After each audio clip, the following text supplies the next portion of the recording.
Hello, everyone, and welcome to the Sustainable Finance Podcast, brought to you by Ceres.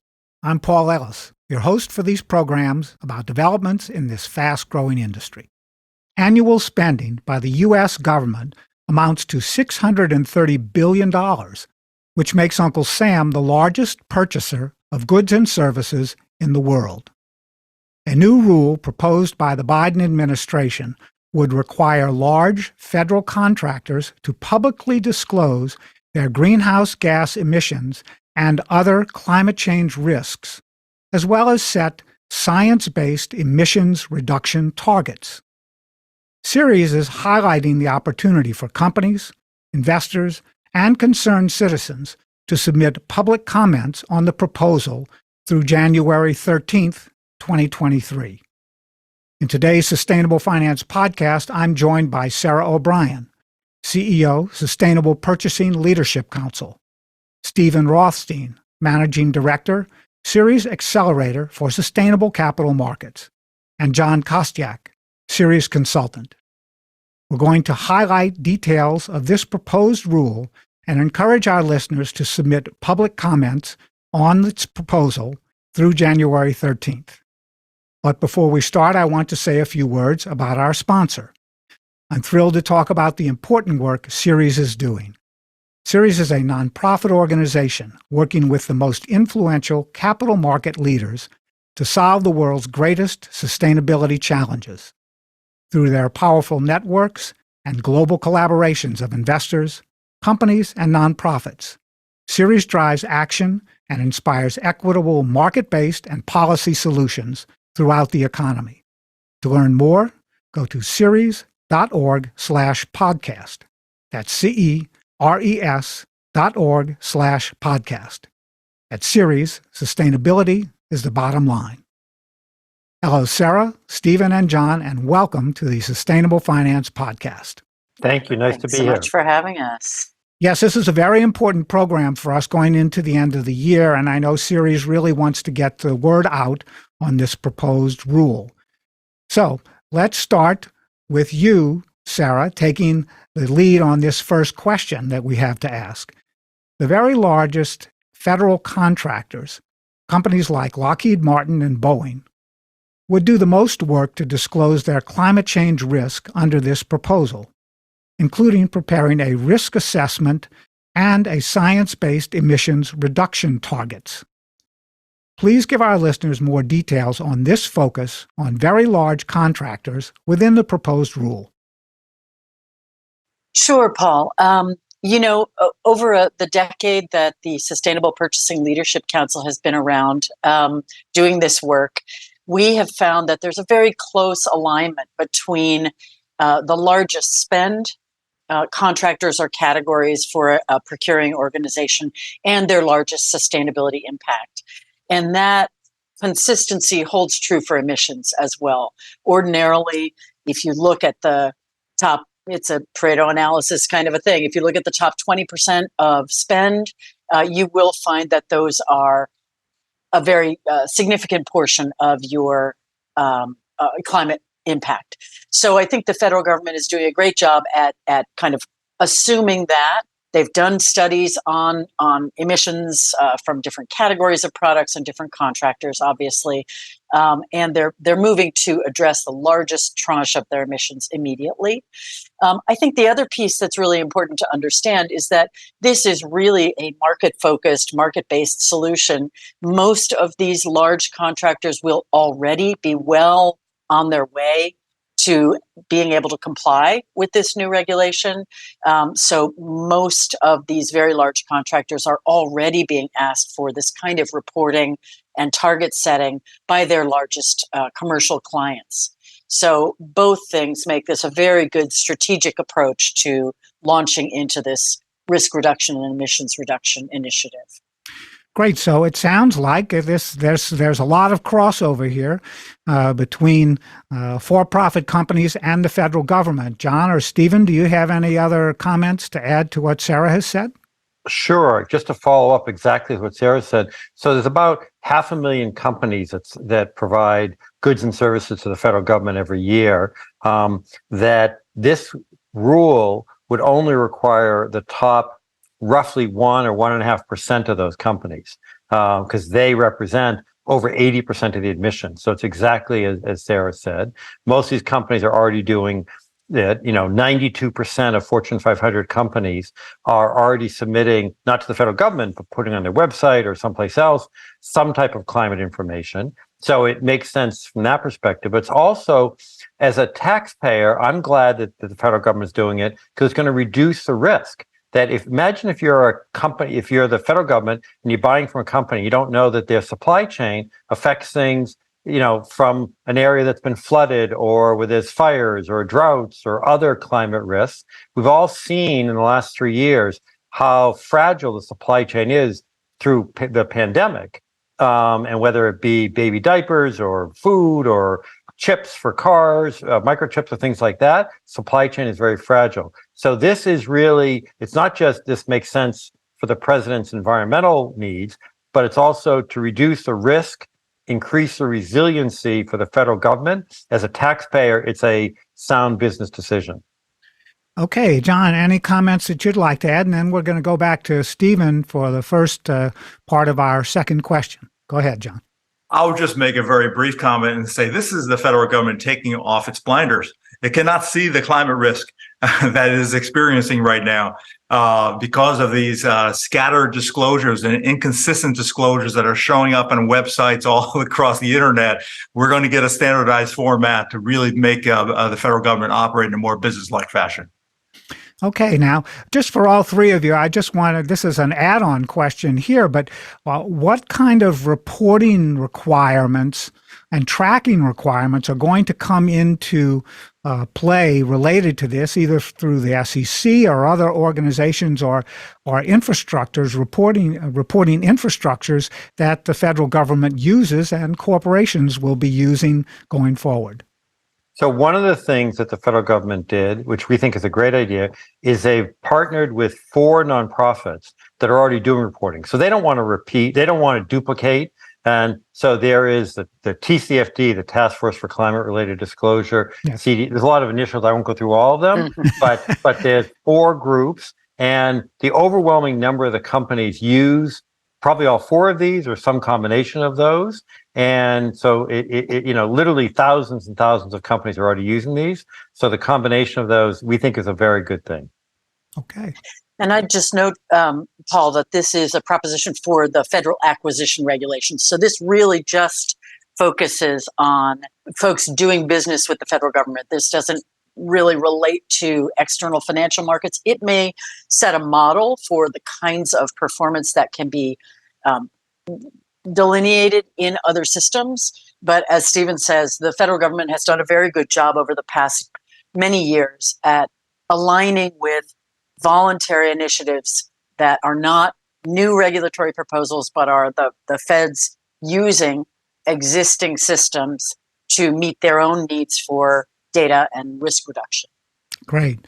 All right, Stephen, back to you for the next question to begin.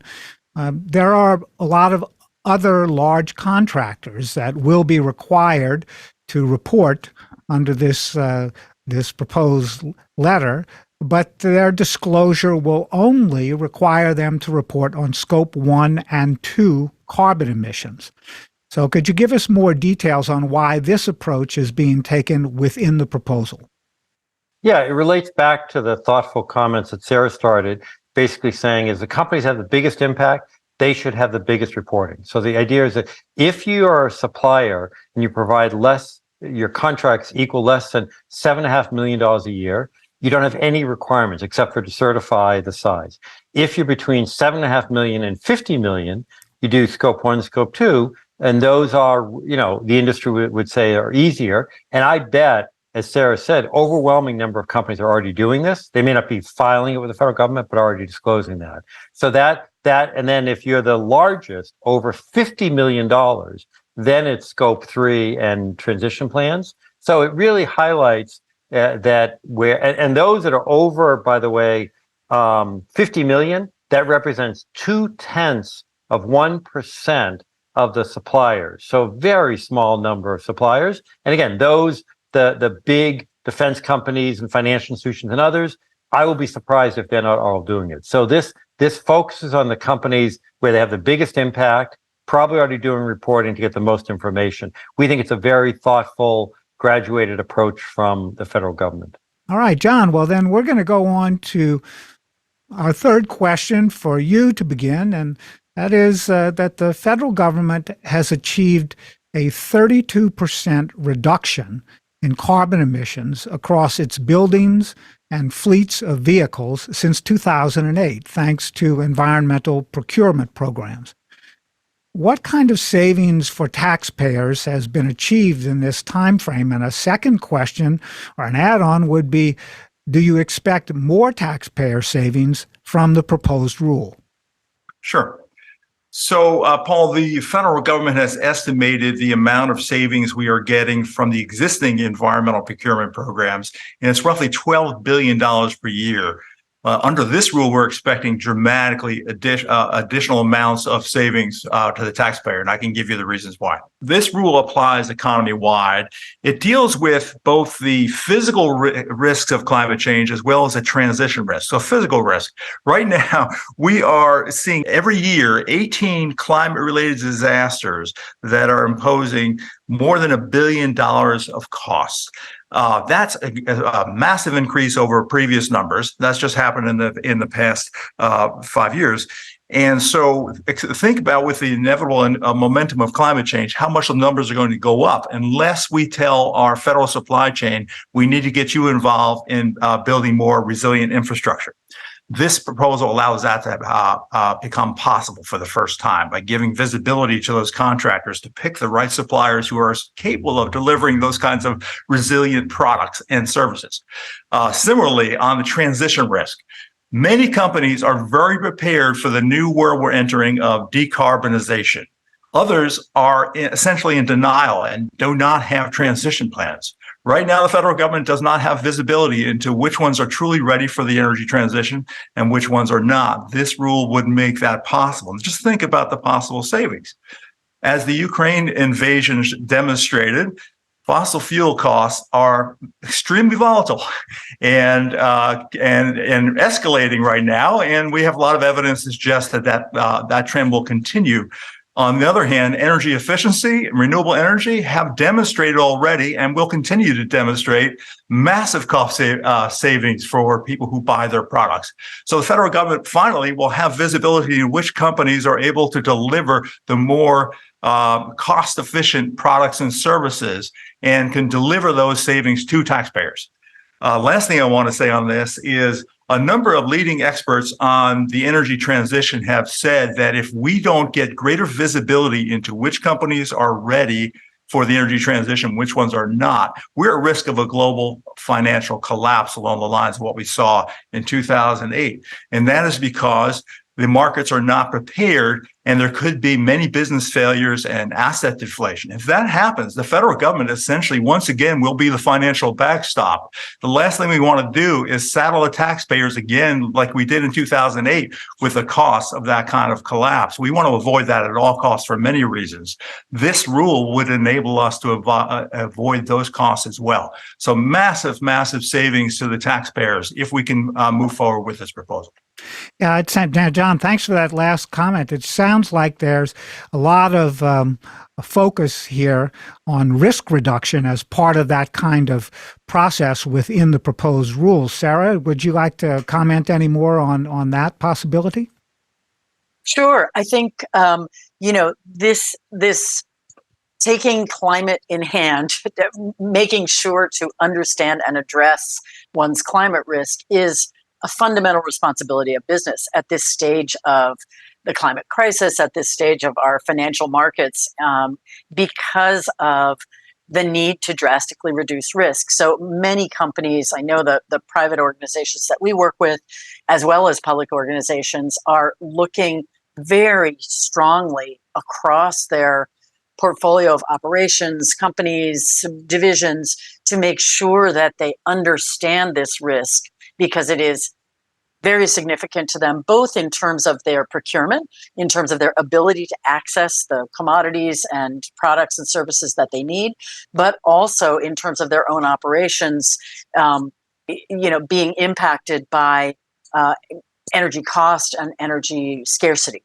So I think that this is just good business, both for the federal government and for private organizations to be addressing risk as they do in so many other instances. Let's go forward now. And we're on to the next question where, Sarah, you're going to take the lead again. Yep. Through this proposed rule, the U.S. will be the first federal government in the world to require suppliers to track and report climate-related emissions, as well as set emissions reduction targets. What's the significance of being first in this situation for the U.S.? Yeah, it's interesting, Paul, because as we've been discussing, this is not first in the sense of first in the market, but very much a first for a national government. And because the U.S. national government is the largest purchaser in the world of goods and services, that's a really big deal, as Joe Biden might say. But this is really a continuation of what the federal government has been doing for the past 25 or 30 years, which is to leverage the use of their procurement to support both policy goals, which they might have to spend money otherwise to support. Procurement is a very good lever for driving progress. But the other piece is that the federal government has come to a really well-considered position where they ask for suppliers to comply with existing voluntary systems out in the world. So they leverage eco-label certifications. They leverage, in this case, existing reporting certifications or existing target setting systems. So the idea behind that is very different from, say, EU governments, where there tends to be a lot of focus on regulating suppliers, sort of prescribing how products and services should be delivered, what adequate supplier performance looks like, and so forth.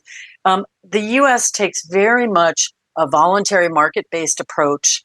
And in this new leadership position on emissions reporting and target setting, I think is really bringing consistency to what is right now a chaotic marketplace of reporting systems, data collection systems, supplier rating and commitment systems. There are hundreds of these initiatives swirling around in the marketplace right now. And so I think it's very helpful at this stage for the federal government to kind of make some selection based on very good analysis of what is most commonly subscribed and what can be sort of central, clear initiatives that people can get behind, that companies can know, if I report into this system, if I set a target in this way, I will find rewards in the marketplace, not only through the feds, but because of the Fed's buying power, through many of my other customer relationships. So I think it's a first in terms of really clarifying this current emissions reduction market, and that's super helpful. Yeah, John or Stephen, thank you very much, Sarah. Any additional comments on this? It seems like we're stepping into a lead role that's very significant from the standpoint of perception, in my opinion, when it comes to investors and financial advisors and the capital markets. Any additional comments on what Sarah's said? Yeah, first I agree with you, and I agree completely with Sarah saying.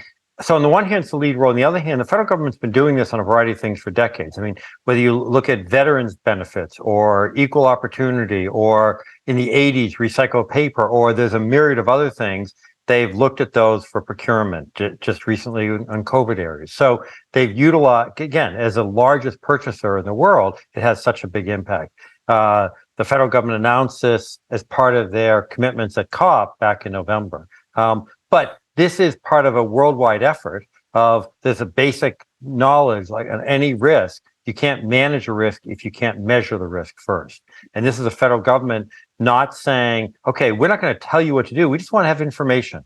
And then that will help us and the market will decide. And investors have clearly spoken. I mean, in the context of this, it's important to say that, 5 years ago, Paul, there wasn't a single investor who had said, institutional investor, they were going to have a net zero commitment, not a single one. Right. Today, it's investors over 200 that have collectively have $66 trillion. That's a lot of zeros.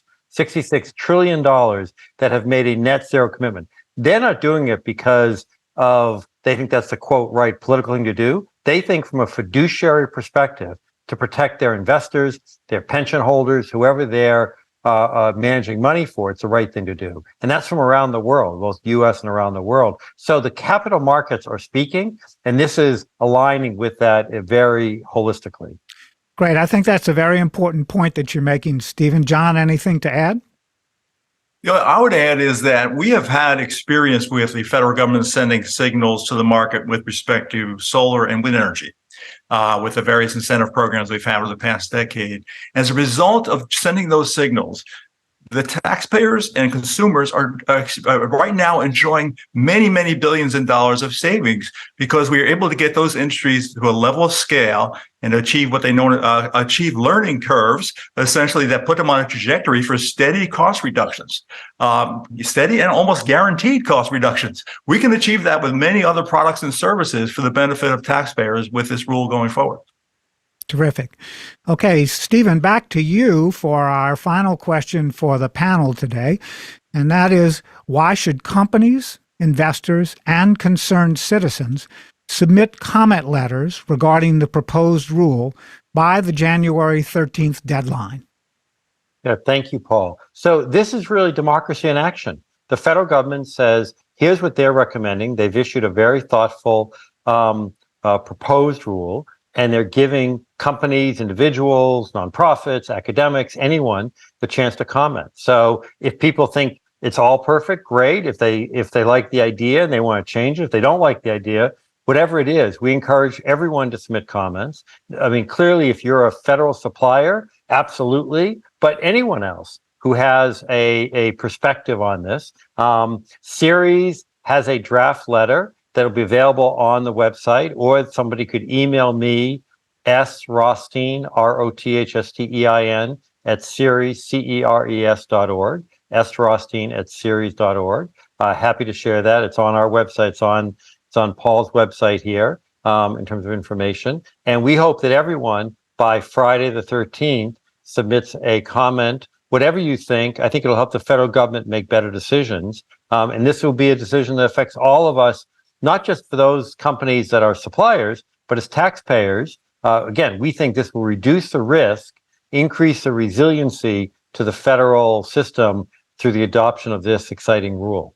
Great. So, Sarah or John, any quick comments? We're running out of time for today's program, but I would like to get any other comments you have on this question in the program. I want to thank you, Paul, for publicizing this. This is extremely important. It's really an historic opportunity to make progress on climate change and reducing risk to taxpayers and the economy. Sarah? And I would just add a very short example. I was part of developing an electronics environmental certification that the federal government then embraced as its voluntary certification for all IT products. That has become a global system with literally trillions of dollars flowing to products that are certified under that very rigorous standard. So I've seen personally the effect that these acquisition decisions can have to improve, clarify, and lift up whole sectors. So I encourage folks to think of this as a continuation, not a departure from federal best practices, both saving taxpayers money and achieving environmental and social goals. So very positive. Terrific. Okay, well, thanks again to our expert panel of Ceres climate advisors for joining the conversation today. Sarah O'Brien, CEO, Sustainable Purchasing Leadership Council, John Kostyack, Ceres Consultant, and Stephen Rothstein, Managing Director of our sponsor, the Ceres Accelerator for Sustainable Capital Markets. The Ceres Accelerator is a center of excellence within Ceres that aims to transform the practices and policies that govern capital markets to reduce the worst financial impacts of the climate crisis. For more information, go to ceres.org/accelerator. That's res.org/accelerator. And to our listeners, join us again next week for another episode. I'm Paul Ellis, and this is the Sustainable Finance Podcast. Happy New Year to everyone.